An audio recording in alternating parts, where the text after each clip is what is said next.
Hi. Thanks for tuning in to part one of my artistic presentation of the creation story.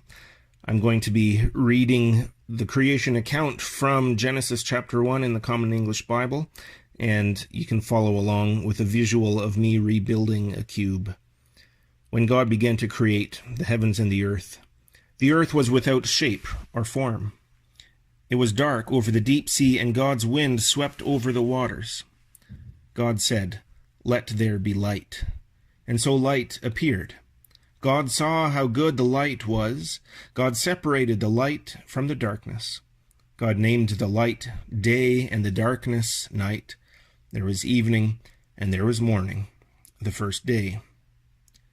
God said, "Let there be a dome in the middle of the waters, to separate the waters from each other." God made the dome and separated the waters under the dome from the waters above the dome. And it happened in that way. God named the dome sky. There was evening and there was morning, the second day.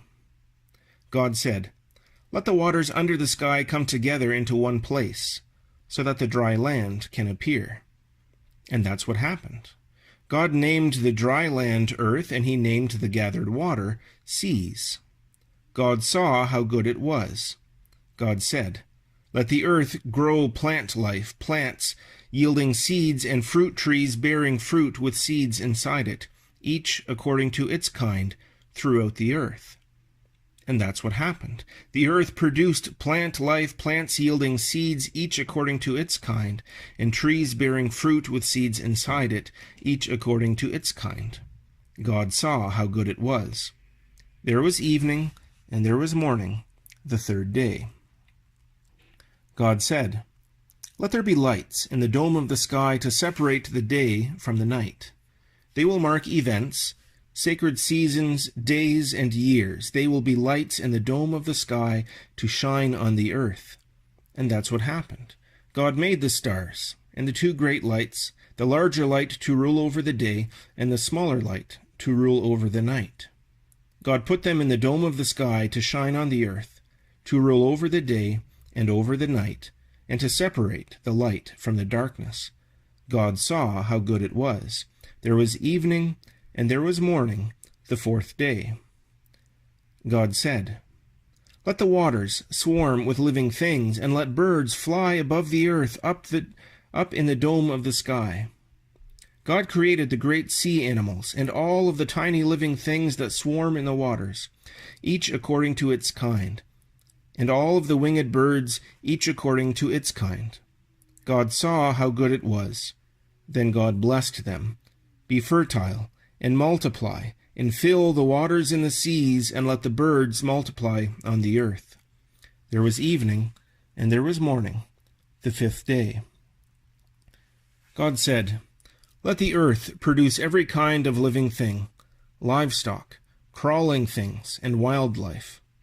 And that's what happened. God made every kind of wildlife, every kind of livestock, and every kind of creature that crawls on the ground. God saw how good it was. Then God said, "Let us make humanity in our image, to resemble us, so that we may take charge of the fish of the sea, the birds in the sky, the livestock, all the earth, and all of the crawling things on earth." God created humanity in God's own image. In the divine image, God created them. Male and female, he created them. God blessed them and said to them, "Be fertile and multiply, fill the earth and master it. Take charge of the fish of the sea, the birds in the sky, and everything crawling on the ground." Then God said, "I now give to you all the plants on the earth that yield seeds, and all the trees whose fruit produces seeds within it. These will be your food. To all wildlife, to all the birds in the sky, and to everything crawling on the ground, to everything that breathes, I give all the green grasses for food." And that's what happened. God saw everything he had made, and it was supremely good. There was evening, and there was morning, the sixth day.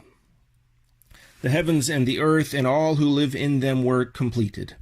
On the sixth day God completed all the work he had done, And on the seventh day God rested from all the work that he had done. God blessed the seventh day and made it holy, because on it God rested from all the work of creation. This is the account of the heavens and the earth when they were created.